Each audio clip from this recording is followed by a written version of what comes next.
everyone, welcome back to our BTW Media channel. And today we're so honored to have Mr. Du. Yeah, Mr. Du, can you introduce yourself a little bit, please? Oh, yes. I'm founder and CEO of Datastrato. And we are data for AI infra company. And we founded in US. And we're in the headquarters. And we have building the metadata center for data and AI applications. Yeah, so as the founder and CEO of Datastrato, what is your vision for the company and how do you plan to leverage open source technologies to achieve that? Yeah, so for the long-term open source contributors, I definitely trust the open source community to the scaling law for engineering resources and technology values. So definitely we want to align this roadmap. And we think as a data technology now is in a turning point for more generative AI technology, no matter from the use cases, and also we have some tools to leverage the new generative AI technology as well, such as how to manage the unstructured data for better usage for large language model, right? This is definitely top challenge today in the AI domain.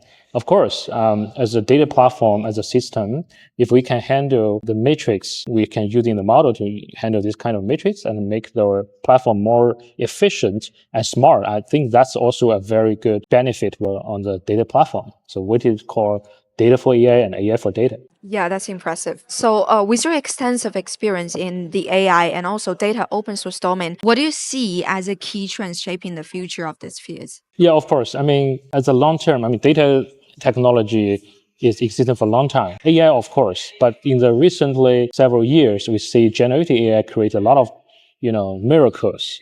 So we can see the more magic between the data and AI. They combine, more and tightly.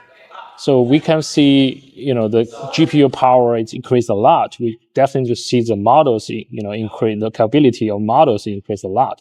But the data technology, we definitely will expect to see will have a big change to adapt to this kind of challenge. Otherwise, the data will be the bottleneck for AI technology moving forward, because the AI technology is large depends on how data, especially the unstructured data technology is moving on. But we all know that for structured data, we have a long-term experience for product and technology. But for unstructured data, it's just everything is brand new. Yeah, definitely. So I also heard you are a member of LFAR and also Data Foundation. So what initiatives are you currently involved in and how do you think they will impact the industry? Yeah, of course. I've been LFAR and data for a very long time. Even before it's called LFAI or LF deep learning. Eventually, it's adding AI data into this foundation. So we can see how AI need data, right? And also I'm the 2-year board chair for the foundation. I involve a lot of let this foundation to be more promotion to the US and the global market. And also I promote some project. Once I was in other companies, we have some project donated to LFAI and data and we promote it. And also I join many discussions on how to incubating the project from the incubating to the sandbox to incubation to the graduate to make the open source project more mature and more friendly to the external contributors instead of just still owned by the original company who donated. I think I'm very passionate on that because I definitely have different background for different open source foundations. So I think that's maybe useful and valuable for this kind of foundations. Yeah, absolutely. So I also heard you were a general manager of open source business in a Fortune 500 company. So I'm curious at what kind of challenges you have faced and how can you manage them? Yeah, I think the first challenge is will be how to value on the open source. Every company, no matter it's a top 500 or it's a startup, the first thing first is how to make the business or how to make money from every activities. For open source foundation, it's definitely non-profit, but the business, the company have to be solving that problem. So the first thing is, how to building an open source commercial business model is important. It depends on how your company's own business and how your ecosystem strategy and also your what kind of product or what kind of ecosystem you want to build. You have to balance these 2 or 3 things. You cannot be like pure commercial product, right? The only thing is to search, try to get the money. But the open source, they have different values rather than not only just the making money, but making money is the first. And also you have to build in the ecosystem. You have to let the technology can collaborate with the large community.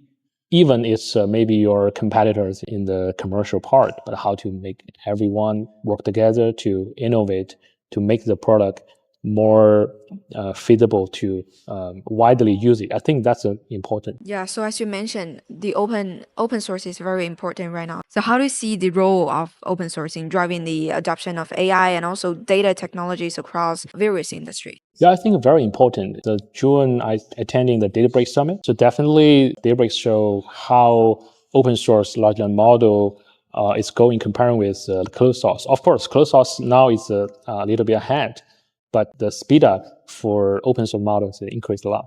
So that's what I believe is, because we believe the scaling law for model, so we create a large language model.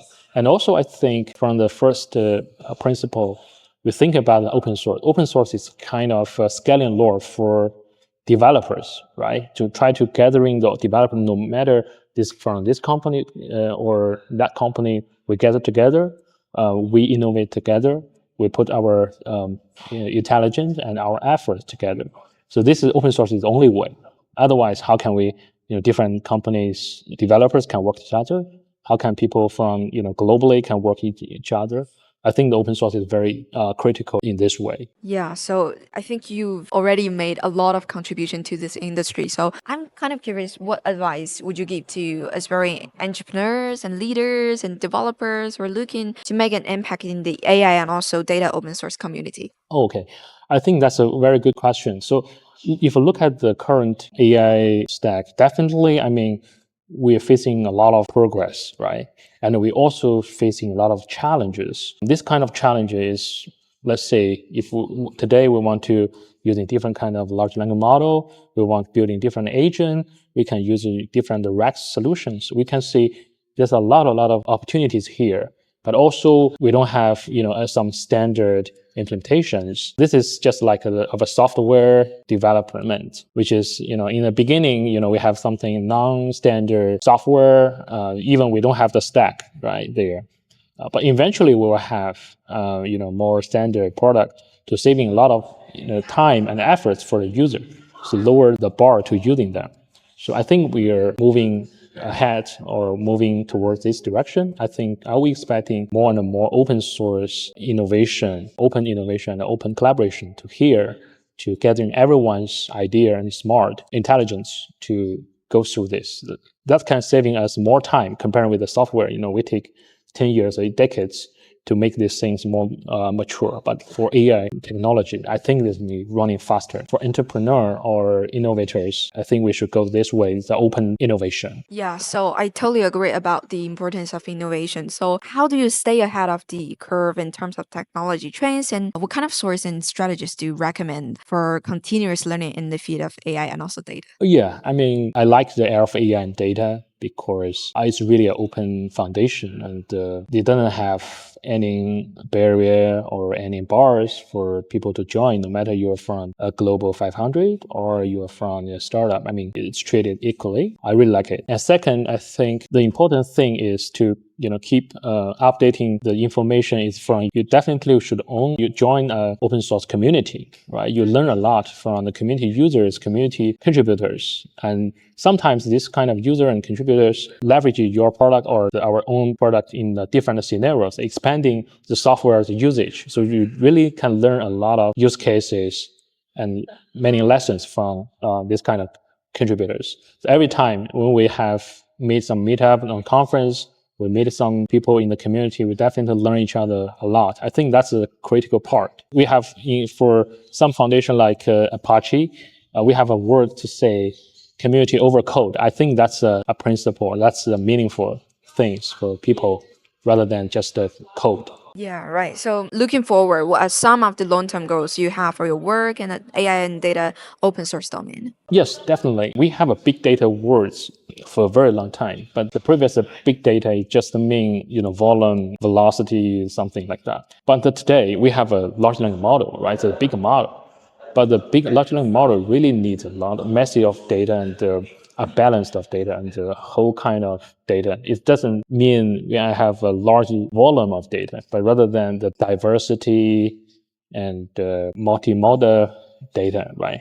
So that can be trained to a great model, which is to know everything. So in this new meaning of the big data for large language model, today we haven't made significant progress on this. If you look at that, especially data distributed a lot of places, multi-cloud, hybrid cloud, and also we can see data is isolated in different departments of the big companies. Department A cannot see Department B's data cannot access. They don't even aware this kind of data is there.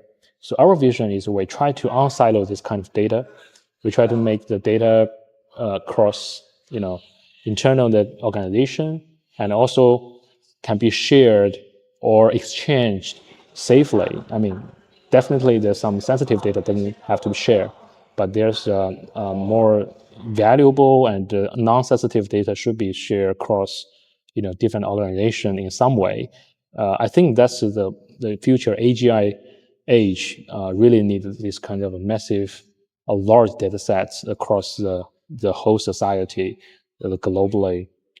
I think that's my vision for what to do. We want to, based on our technology, such as Graphene, the universe data tech catalog, we want to build in something like this in the next 5 to 10 years. Yeah, that's exciting. We're so looking forward the products and update from Datastrato. Yeah, so thank you. Thank you so much, Mr. Du, to talk with us this time. We're so looking forward. Thank you again. And please follow BTW Media channel. And we have a lot of interesting videos to show with us. Yeah. Thank you. Thank you so much.